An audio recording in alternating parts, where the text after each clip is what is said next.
La derecha y la oligarquía acusaba al movimiento como un movimiento extremista comunista. La llamada izquierda o las fuerzas llamadas progresistas acusaban al movimiento como nazi, nipo, facho, falangista, creo que era así, ¿no? ¿A qué se debía esto? Bueno, esa era la usanza de la época. Es decir, eran los insultos políticos, diremos así. Indudablemente, nuestro movimiento, desde la prédica inicial en la Secretaría de Trabajo y Previsión, cargó sobre el aspecto social, especialmente sobre ese aspecto que es en la evolución que yo considero que está lanzado el mundo en este momento, la comprobación de que estamos en la realidad. Ahora, indudablemente el movimiento nuestro, bueno, le podían llamar comunistas uno o fascista al otro, lo que nos ponía a nosotros en la verdadera situación, porque no éramos ni comunistas ni fascistas. Nuestro movimiento era un movimiento con gran raigambre social y con un tipo de evolución moderna que lanzara a un cambio de estructuras indispensables que ya no respondían a las necesidades del país. Indudablemente, cuando hubo de ponerle el nombre al justicialismo, pinta con toda claridad lo que es. Los candidatos hablaban de distintos nombres en la discusión que tuvimos en el Consejo Nacional de Posguerra. Unos decían Partido Popular. Y yo empecé por decir no es partido, es movimiento. Bueno, otros dijeron movimiento social, o socialista. Socialismo era una mala palabra en aquella época, después de la actuación de los socialistas de nuestro tiempo que fueron tan malos. Entonces, siendo una mala palabra socialista, entonces intervino, recuerdo, en la discusión el doctor Stafforini. El doctor Stafforini dice, bueno, si carga nuestro movimiento sobre la justicia social, le podemos llamar o socialismo. Ahora, si eso es una mala palabra, llamémosle justicialismo. De ahí sale el nombre justicialista. Pero nuestro movimiento es un movimiento en el fondo socialista. Socialista nacional. No. De manera que todos esos calificativos que nos dieron, bueno, eran por molestar o por hacer la campaña política, pero yo bien sabía que nosotros no éramos ni comunistas ni menos fascistas, ¿no? Claro, y que esa calificación así de nazi que se estaba haciendo en ese entonces era totalmente falsa, y si alguien era nazi en ese entonces eran los sectores llamados democráticos. Natural. Porque eran el equivalente de los nazis que seguían a Hitler puesto por la gran capital alemán, por ejemplo. Claro. Y en la Argentina eran los puestos al servicio de la gran oligarquía, que era la fuerza aristocrática. Claro, pero también la fuerza económica. Entonces, esos términos invierten en una situación como esta. Natural, bueno, pero en política cuando se insulta al adversario se elige, sabe lo que está de moda. Y ya que seguimos con insultos, general, también esta coalición liberal oligárquica atribuía el éxito del movimiento en cuanto a la respuesta popular que tenía a un factor, la llamada demagogia. Tipificaba el proceso a un gran demagogo y una masa inculta, la vieja chusma, digamos el viejo concepto de barbarie contrapuesto al de la presunta civilización. ¿A qué entonces, cómo podríamos contestar a esta presunta demagogia? Y, si usted me permite, ¿qué participación tenía esa masa en esta organización del movimiento y en la gestación del 17 de octubre? Porque parecería una masa idiota con un conductor demagógico que instrumentalizaba esa masa con siniestros fines políticos. Bueno, este es un asunto muy explicable. Demagógica o demagogia es un término de origen griego que quiere decir el quehacer político. A eso llamaron los griegos demagogia. Esta palabra, o el quehacer político, con el tiempo se fue deformando peyorativamente hasta aparecer como una deformación de la política. Naturalmente, como acusación, lo de demagogo es una cosa común en todos los que no pueden triunfar en la política. al adversario le dicen que es un demagogo. En el fondo tienen cierta razón si volvemos a los griegos, ¿no? El que hace el buen quehacer político es un demagogo. Ahora, empleado eso peyorativamente como se lo emplea ahora, fuera de del verdadero valor del término, eso se lo aplican a todo el que recibe los favores del pueblo. Ahora, ellos piensan que al decir demagogo dicen aquel que promete y no realiza, y que con la promesa gana. No, nosotros nunca prometimos lo que no realizamos. De ahí el famoso letrero en la Argentina, Perón cumple. Nosotros cuanto dijimos en la Secretaría de Trabajo y Previsión lo cumplimos. ¿Y qué participación tenían las bases, las masas en la gestación de este proceso? ¿Qué conciencia existía? Pero es natural, porque eran ellas mismas las que estaban realizando. ¿Y quiénes fueron los que gobernaron? Fueron los agentes directos del pueblo los que gobernaron con nosotros. Los dirigentes sindicales, los dirigentes políticos populares. De manera que la masa se sentía representado realmente. Por otra parte, nosotros gobernábamos con la verdad. Y la política que hacíamos era una política de honestidad. Porque hoy la mejor política es decir la verdad. Al contrario de lo que pasaba hace 30 años, que la mejor política era la mejor mentira, ¿no? No, hoy se gobierna con la verdad y se dice la verdad, esa es la mejor política. Y si hoy los argentinos siguen pensando en que nosotros cumplimos bien con nuestro... porque siempre le dijimos la verdad. Cuando hubo necesidad de ajustarse un poco, se dijo, señores, nos ajustamos. Recuerdo 50 y 51, perdimos 2 cosechas de trigo y en la Argentina se acababa el trigo. Empezamos a moler y molimos trigo integral, es decir, un pan morocho. Pero ese pan morocho lo comieron todos porque no se molió otra harina. Lo comió el pobre y lo comió el rico. Y nosotros dijimos, cuando haya que gozar, gozaremos todos. Pero cuando haya que sufrir, sufriremos también todos, sin diferencia. Claro que eso, que es justo, y que nadie puede discutir que no sea justo, eso es el que mejor y más rápidamente lo comprende, es el pueblo. Por eso ese pueblo apoyó nuestro gobierno. A nosotros no nos golpeó el pueblo, nos golpeó el imperialismo yanqui y la oligarquía coaligada con ellos, utilizando como instrumento algunos militares. No todos, algunos militares.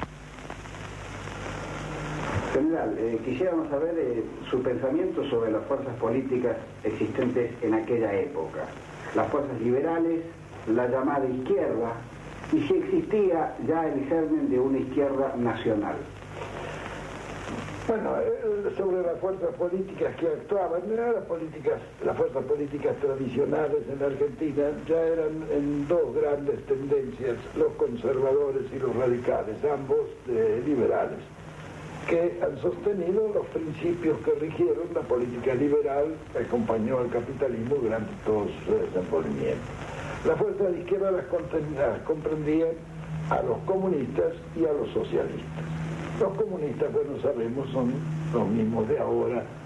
En cuanto a los socialistas era indudablemente un movimiento iniciado en el país por Juan B. Justo, hacía ya casi 3/4 partes de un siglo, pero que se había transformado y adaptado o aburguesado y metido dentro del sistema liberal. Era un instrumento más del sistema liberal. Entonces, naturalmente, había casos en que ellos promovían una legislación social. Claro que eso tenía su trampa. Por ejemplo, cuando llegué a Trabajo y Previsión, había una ley de accidentes del trabajo al cual le habían colgado una cantidad de leyes subsidiarias, entre las que estaba el descanso anual obligatorio. Y existía una ley que obligaba al descanso anual, sin darle a los obreros un descanso por año. Pero ¿qué es lo que ocurría? No le habían puesto sanciones a la ley. Entonces, el obrero recurría, iba a la justicia del Departamento Nacional del Trabajo en esa época, discutía y decía, bueno, si iba el juez Y el juez le decía, sí, bueno, muy bien, tiene usted razón, pero como no había sanciones aplicables al patrón, eso terminaba por no cumplirse, no había vacaciones anuales. Con el descanso hebdomadario y el descanso semanal pasaba más o menos lo mismo. Es decir, eran leyes que se habían hecho, pero que se habían hecho para que no se cumplieran. Todo ese socialismo era el que funcionaba. Claro que había un sector, un sector socialista que no, un sector socialista representado por la juventud, que estaba en otra cosa, estaba en un socialismo real. Cuando nosotros llamamos ese socialismo joven, se vino todo con nosotros. Bramuglia, Gorlenki, todos socialistas que vinieron al justicialismo, pero era el ala joven, el ala vieja del socialismo, de los percamanes, diremos así, del socialismo formal. A eso no vino ninguno, eso siguieron en la Unión Democrática junto con los conservadores, los radicales y los comunistas. Ahora, esa izquierda fue siempre ineficaz. ¿Por qué? Y porque transó con el sistema y nunca hizo una revolución que debía haber promovido verdaderamente el socialismo en la Argentina. Yo durante muchos años he sido profesor de historia, eso me obligó a estudiar la historia. Después la situación me llegó al conocimiento de la situación que el mundo vive. Y cuando uno conoce el pasado, que es la historia, y penetra el presente, que es la realidad, intuitivamente está lanzado hacia el futuro y puede prever lo que no pueden prever los que carezcan por lo menos de esos antecedentes. Para mí el proceso, eso yo lo había vivido en Europa. Sabía que después de lo que pasa en Europa, 10 años después suele pasar en nuestros países. De manera que todo eso me ayudó a prever. Y no prever solamente para la Argentina, sino prever en el movimiento de conjunto que se ha producido en el mundo. En 1938 y aún 45, cuando termina la guerra, la evolución ha sido detenida porque las revoluciones detienen, las guerras detienen la evolución. Pero cuando termina la evolución pasa como en los diques, se acumula el agua, y cuando se levanta la cortina que la detiene, se lanza en torrente la invasión del agua. Lo mismo es la evolución, que es otra fuerza de la naturaleza, como el agua contenida en un dique. Entonces, naturalmente, al lanzarse esa evolución, se acelera tremendamente esa evolución. Es lo que ha pasado en el mundo. En aquel entonces nadie, o muy pocos, pensaban en esa evolución, pero la hemos presenciado. Yo miro hoy el mundo de hoy tal cual lo imaginé hace 25 años, y no lo veo diferente. Es decir, que el proceso social lanzado por el mundo ya antes de la guerra, al terminar la guerra se lanzó aceleradamente, y eso es lo que ha cubierto al mundo con un socialismo nacional, que es la última palabra y que es la posición de ese tercer mundo. Hace 25 años yo en la Argentina lancé por primera vez la idea de una tercera posición, tan distante de uno como de otro de los imperialismos. Eso cayó aparentemente en el vacío, porque no estaba el horno para bollos. Claro, los imperialismos habían vencido, pero han pasado 25 años. Y hoy las 2/3 partes del mundo está colocado en esta tercera posición. Pero después veo Medio Oriente, todas las repúblicas socialistas. Veo el África también. Veo el Asia también, todas repúblicas socialistas, algunas marxistas como China, como la China de Mao. Pero veo un marxismo distinto. Es un socialismo nacional en realidad de verdad que se está produciendo. Es decir, que esto nos ha venido dando la razón. Lo que quiere decir que no nos habíamos equivocado hace 25 años cuando sostuvimos precisamente eso.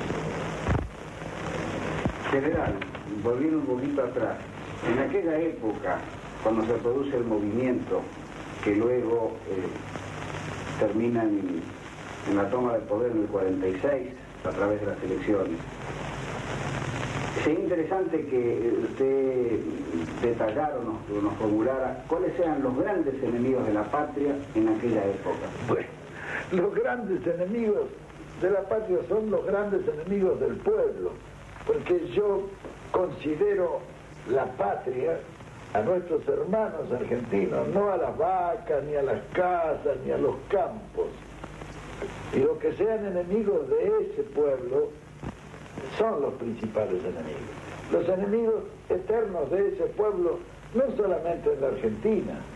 Todas las grandes revoluciones de la historia han tenido un contenido semejante, son hechos históricos semejantes, y asume la lucha de los pueblos contra sus oligarquías y los imperialismos dominantes. No es otro el enemigo del pueblo argentino, y en consecuencia de la Argentina, que la oligarquía que lo ha sometido, coaligada con un imperialismo foráneo, que le ha prestado el apoyo y que ha sido el sostén de esa oligarquía por muchos años, hasta que el pueblo abrió los ojos.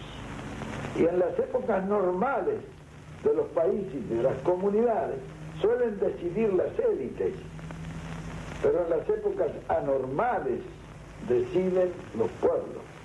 Y no hay duda que el mundo está viviendo una época muy anormal, y nuestro país una más anormal todavía que el resto del mundo.